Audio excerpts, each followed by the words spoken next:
दोस्तों अब मैं आपको डॉलर कॉस्ट एवरेजिंग एक्सप्लेन करता हूँ। डॉलर कॉस्ट एवरेजिंग एक टेक्निक है जिससे आप अपनी इन्वेस्टमेंट को एवरेज आउट करते हो। एग्जाम्पल के तौर पे जैसे जो भी आप मंथली अर्न करते हो आप उसका 10% बिटकॉइन में इन्वेस्ट कर देते हो। ये टेक्निक इतनी इफेक्टिव है, इसको मैं आपको एक स्टोरी की तरह समझाता हूँ। आप और आपके दोस्त दोनों आप लोग बिटकॉइन में इन्वेस्ट करना चाहते हो। आप दोनों के पास $12,000 का फंड है। आपका दोस्त बोलता है कि मैं एक ही दफ़ा बिटकॉइन खरीद लूंगा, और आप कहते हो कि आप हर महीने $1,000 का बिटकॉइन खरीदोगे। दोनों का फंड साइज सेम है, सिर्फ स्ट्रैटेजी डिफरेंट है। आपका दोस्त एक ही दफ़ा खरीद लेगा और आप हर महीने $1,000 का खरीदोगे। तो जनवरी का टाइम है, बिटकॉइन का प्राइस 40,000 है, तो आपके दोस्त ने बिटकॉइन $40,000 का खरीद लिया और टोटल क्वांटिटी उसके पास 0.3 आ गई। आपने क्या किया, 40,000 का बिटकॉइन था, आपने $1,000 का बाय कर लिया। उसकी क्वांटिटी आपसे 10 टाइम्स ज़्यादा है और आपकी उसकी 10 टाइम्स कम है।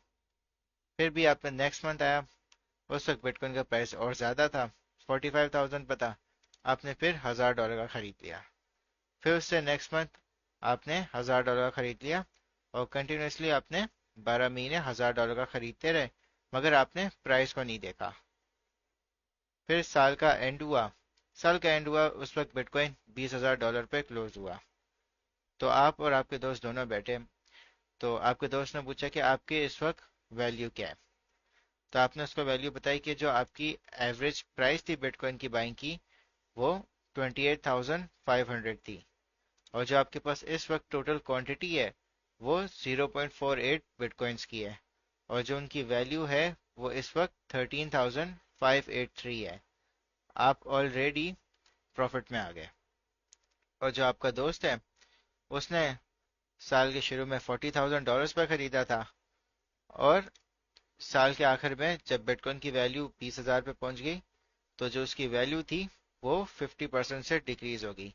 $6,000 का उस वक्त टोटल उसकी वैल्यू उसके पास पड़ी हुई है अभी बिटकॉइन की। दोस्तों अगर हम सिर्फ कंपेयर करें, दोनों का फंड साइज सेम था, सिर्फ बाइंग स्ट्रेटेजी डिफरेंट थी। आपने उन महीनों का फायदा उठा लिया जहां पे बिटकॉइन बहुत ज़्यादा कम प्राइस पे था, तो इससे आप ज़्यादा क्वांटिटी बाय कर सके। तो इससे क्या हुआ, आपका जो एवरेज प्राइस था वो भी काफ़ी रिड्यूस हो गया, आपकी क्वांटिटी भी बढ़ गई, और आप इवन के बिटकॉइन जब 50% अपनी वैल्यू ड्रॉप कर गया तो तब भी आप प्रॉफिट में थे। मगर जो आपका दोस्त था उसने सिर्फ एक दफ़ा बाय किया था, सेम क्वांटिटी थी, तो जो 40,000 से जब 20,000 बिटकॉइन ड्रॉप हुआ तो 50% वो लॉस में आ गया। अब सपोज नेक्स्ट ईयर बिटकॉइन की वैल्यू $55,000 पे आती है, तो आपका दोस्त आपको एडवाइस करता है कि आप वो भी प्रॉफिट में आ गए तो सेल कर लेते हैं। तो आप भी एग्री हो जाते हैं, तो आप दोनों अपने बिटकॉइन की होल्डिंग्स $55,000 पे सेल करते हैं। जो आपका दोस्त था उसने प्रॉफिट बना लिया 4,500 और 38% रिटर्न ओवरऑल अपने $12,000 के फंड पे। जो आपने प्रॉफिट बनाया वो आपने बनाया 14,213, यानी 118% आपने रिटर्न बना लिया। डॉलर कॉस्ट एवरेजिंग की वजह से आपकी क्वांटिटी भी ज़्यादा हो गई और आपकी एवरेज परचेजिंग प्राइस भी। तो आपने कभी भी 100% बाइंग नहीं करनी, हमेशा इन पार्ट्स बाय करें, डॉलर कॉस्ट एवरेज करें, तो आप लॉन्ग टर्म हमेशा फ़ायदे में होंगे। दोस्तों डॉलर कॉस्ट एवरेजिंग का भी एक तरीका है, आपने हमेशा मार्केट साइकिल को डिटरमाइन करना है। मार्केट साइकिल आपको सेंटिमेंट से पता चलेगा।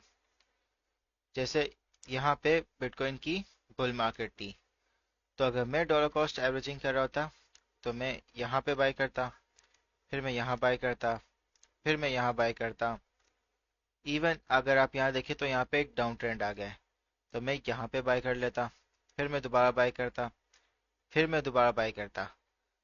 जहां तक मेरे फंड की कैपेसिटी है मैं अपनी बाइंग कंटिन्यू रखता। मगर दोस्तों आपने हमेशा प्रिपेयर रहना है कि हमेशा हर मार्केट साइकिल का एक टॉप होता है। बुल मार्केट का टॉप होता है, बेयर मार्केट का बॉटम होता है। तो आपने हमेशा प्रिपेयर रहना है कि कभी ना कभी वो टॉप रीच होगा। जब बुल मार्केट अपने टॉप पे पहुंचती है तो वो क्रैश हो जाती है, क्योंकि मैक्सिमम जिन लोगों ने बाइंग की होती है वो प्रॉफिट टेक करते हैं। तो जब क्रैश होती है तो बहुत सारे पैनिक सेलर्स होते हैं, वो लॉस में सेल करते हैं। तो आपने हमेशा एक साइकोलॉजिकल लेवल रखना है कि आपने वहां पे सेल करनी है। और जब भी आपका अगर 200% रिटर्न बन जाए तो आप हमेशा 50% अपनी होल्डिंग्स को सेल करें, ताकि जो आपका कैपिटल है वो आपके पास आ जाए।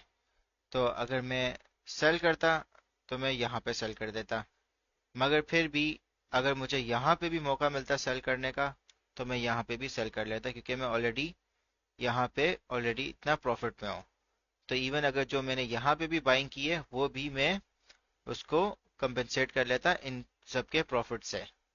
तो आपने हमेशा तैयार रहना है कि आपने कभी ना कभी सेल करना है, और आपने मार्केट सेंटिमेंट को बहुत ध्यान से इवेल्युएट करना है। और अगर आप बेयर मार्केट में होते हैं, बेयर मार्केट हमेशा बेस्ट टाइम होती है डॉलर कॉस्ट एवरेजिंग के लिए, क्योंकि आप हमेशा लोएस्ट प्राइस से आप ज़्यादा क्वांटिटी बाय कर सकते हैं। मगर हमेशा आपने, फिर से दोबारा मैं कह रहा हूँ, सेंटिमेंट को देखना है। बहुत ऐसा भी होता है कि बुल मार्केट से ज़्यादा देर बेयर मार्केट भी रहती है। तो आपने अपना रिस्क को मैनेज करना है कि आपको जो आप पैसा लगा रहे हो उसको आपको इमीडिएटली ज़रूरत नहीं है। डॉलर कॉस्ट एवरेजिंग का रूल ही यही है कि आप लॉन्ग टर्म होल्ड करो, ताकि आप उसको मैक्सिमम सेल कर सको हाई प्रॉफिट पे। तो अगर आप बेयर मार्केट में डॉलर कॉस्ट एवरेजिंग करते हैं तो आप हमेशा पहले बुल मार्केट का साइकिल ओवर होने को आप कंफर्मेशन देखोगे, वो आपको सेंटिमेंट से पता चल जाएगा। आगे जब हम टेक्निकल एनालिसिस कोर्स में पढ़ेंगे तो हम आपको इंडिकेशंस बताएंगे कि जहाँ पे बुल मार्केट खत्म हो गई है। तो अगर आप बेयर मार्केट में डॉलर कॉस्ट एवरेजिंग करते हैं तो आप थोड़ा थोड़ा इन पार्ट्स में बाय करते हैं। यहाँ पे कुछ बाय कर लेते हैं, फिर यहाँ कुछ बाय कर लेते हैं, फिर कुछ यहाँ बाय कर लेते हैं। तो आप एक सीक्वेंस रखते हैं। अब हमारा जो लास्ट टॉपिक है वो है पोर्टफोलियो मैनेजमेंट। पोर्टफोलियो मैनेजमेंट को मैं नेक्स्ट पार्ट में कवर करूंगा। ये सेम लेक्चर है, इसका पार्ट 2 होगा। ये जो पोर्टफोलियो मैनेजमेंट है वो बहुत ही इम्पोर्टेंट कॉन्सेप्ट है। ये पूरा आपका ट्रेडिंग करियर डिटरमाइन करता है। जितना बेहतर आपका पोर्टफोलियो मैनेजमेंट होगा उतने आप मार्केट में सक्सेसफुल होगे। जितना अगर आपका वीक होगा उतना जल्दी आप मार्केट से एग्जिट हो जाओगे। आप याद रखें, मार्केट 24/7 है, मगर जो आपका पोर्टफोलियो है वो आपकी रिस्पॉन्सिबिलिटी है। तो इसलिए इस लेक्चर का पार्ट 2 पोर्टफोलियो मैनेजमेंट पे होगा, जो आप सेपरेटली देखेंगे। हम नेक्स्ट लेक्चर में types of trades, types of markets और डॉलर कॉस्ट एवरेजिंग को कवर किया है। अब मैं आपको क्विज दूंगा, उसके आंसर्स आपने कमेंट सेक्शन में देने हैं, और मैं आपके आंसर्स चेक करके आपको फीडबैक दूंगा। Best of luck. क्विज में आप सब ने सबसे पहले क्वेश्चन 1 आंसर करना है कि क्या टाइम फ्रेम्स है इंट्राडे ट्रेडिंग के, स्कैल्पिंग के, स्विंग के और लॉन्ग टर्म के। आपने इन सब के टाइम फ्रेम्स बताने। क्वेश्चन 2 में आपने बताने के ट्रेंड क्या है इस प्राइस सीक्वेंस पे। इस प्राइस सीक्वेंस को आप क्लोजली मॉनिटर करें और बताएं कि क्या ट्रेंड चल रहा है इन प्राइसेस को देख के। फिर आपने क्वेश्चन 3 में बताना है कि बुल्स क्या होते हैं, और क्वेश्चन 4 में आपने बताना है कि बेयर्स क्या होते हैं। क्वेश्चन 5 सबसे इंपॉर्टेंट है, इसको आपने लाजमी अटेम्प्ट करना है। आपने घबराना नहीं है, बहुत इजी सवाल है।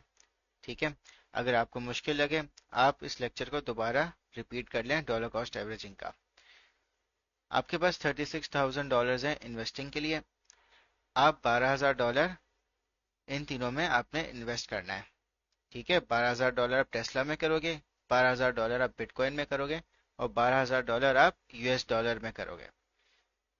जब आपने $12,000 सारा आपने इन्वेस्ट कर लिया, फिर अगले साल आप टेस्ला को बेचोगे $2,000 पे, फिर आप बिटकॉइन को बेचोगे $75,000 पे, और यूएस डॉलर को आप बेचोगे 220 पे। ये सारे मंथ्स हैं, ये इन सब के प्राइजेज हैं। ठीक है, आपने अपनी एवरेज बाइंग, टोटल क्वांटिटी और प्रॉफिट कैलकुलेट करना है, जैसे मैंने डॉलर कॉस्ट एवरेजिंग के आपको एक्सप्लेन की थी। और याद रखना, आप $1,000 हर महीने इनमें इन्वेस्ट कर रहे हो। यानी जनवरी में आपने 1,000 इन्वेस्ट किया, फेब में आपने 1,000 इन्वेस्ट किया, और सो ऑन आपने 12 महीने 1,000 इन्वेस्ट किया। ठीक है, फिर उसके बाद आपने अपनी एवरेज बाइंग कैलकुलेट करनी है, आपका टोटल क्वांटिटी कैलकुलेट करनी है और प्रॉफिट, ये आपने तीनों की कैलकुलेट करनी है, टेस्ला की भी, बिटकॉइन की भी और यूएस डॉलर की। एवरेज बाइंग का आपको फॉर्मूला मैंने यहाँ पे लिख के दे दिया है।